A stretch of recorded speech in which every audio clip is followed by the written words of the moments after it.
Speaking of cars, South Africa's car industry, as we mentioned earlier, is at a virtual standstill. Strikes by the sector's main union have crippled output and caused disruptions estimated to cost car makers about $60 million every day. With the details from Pretoria, here's CCTV's Guy Henderson.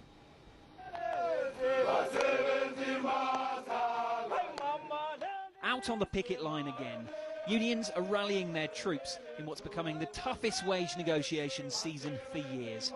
The gap in this sector does seem manageable, a 14% demand and 8% offer. But unions are talking tough. We've said to employers that this strike is likely to be the mother of all strikes that we had. On top of that, they want new benefits and say this strike will go on until they get them.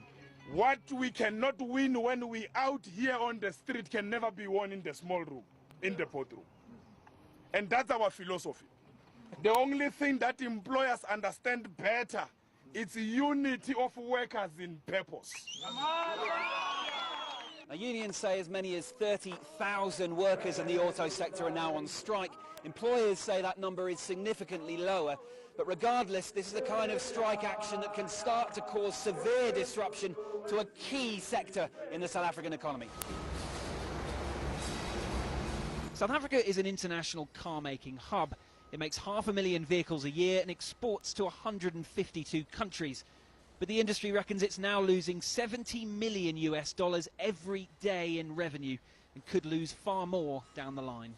If we prove ourselves to be an unreliable site for that export market, the consequence of that naturally is that the orders will simply go elsewhere, where they can be manufactured on a much more reliable basis. And the big loser at the end of the day will be South Africa.